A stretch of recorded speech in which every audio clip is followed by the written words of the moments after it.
Hi friends, is sorry cinema bus அப்டேட்டில் அடுத்தது ஒரு சூப்பர்வான ஒரு அப்டேட்டோட வந்திருக்குங்க.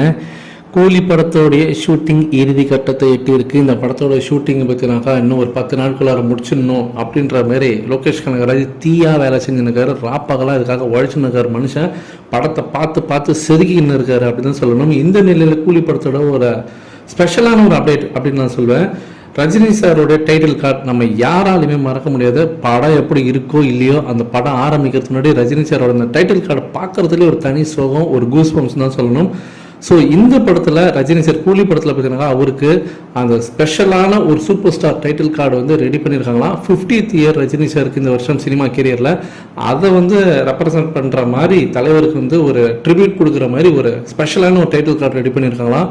ஸோ லோகேஷ் கனகராஜ் அவர்கள் தரமான ஒரு சம்பவம் ஒன்று பண்ண போகிறாருன்றதுல எந்த விதமான ஒரு டவுட்டுமே இல்லை அப்படின்றத நான் சொல்லணும். டைட்டில் கார்டு முதற்கொண்டு வேற லெவலில் இருக்கும்போது அடுத்தது நேத்திக்கு ரிலீஸ் ஆன படம் பிரதீப் அவர்களுடைய நடிப்பில் வெளியான படம் டிராகன்.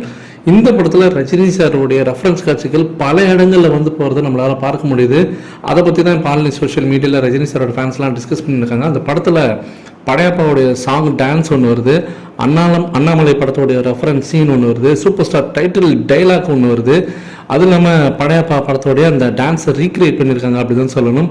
அதே போல் மேஜர் போர்ஷன்ஸ்லாம் பார்த்தினாக்கா அந்த ரிலேட்டடாக பார்த்தினாக்கா அந்த டைலாக்ஸ் எல்லாமே தலைவருடைய ஸ்லாங்கில் தான் அவர் வந்து பேசியிருப்பார். அந்த ஸ்லாங் மாதிரி தான் இருக்கும். அதை பார்க்கும்போதே படம் பார்த்தவங்களுக்கு தெளிவாகவே புரியும். இவர் ரஜினி சாருடைய அந்த ஸ்வாகில் அவருடைய அந்த ரெஃபரன்ஸில் தான் வச்சு இந்த சீனை கிரியேட் பண்ணியிருக்காரு அப்படின்றது தெரியுது. ஸோ எப்போதுமே ஒரு படம் ஒரு புதுமுக நடிகராக இருக்கட்டும், ஒரு படம் வந்து ஒரு ஃபேமஸ் ஆகினாக்கா ரஜினி சாரோட ரெஃபரன்ஸ் வச்சாலே அது வேறு லெவலில் ரீச் ஆகிடும் அப்படின்றது இன்றைக்கி இருக்கக்கூடிய நடிகர்களுக்கும் சரி டேரக்டருக்கும் சரி எல்லாருக்குமே புரியுது அப்படின்னு தான் நான் சொல்லுவேன். நீங்கள் இந்த படம் பார்த்துட்டிங்களா? அந்த படத்தில் வரக்கூடிய தலைவரோட ரெஃபரன்ஸ் மொமெண்ட்ஸ் எல்லாம் எந்த அளவுக்கு நீங்கள் என்ஜாய் பண்ணி பார்த்தீங்க தேட்டரில் அப்படின்றத மறக்காமல் கீழே சொல்லுங்கள் ஃப்ரெண்ட்ஸ்.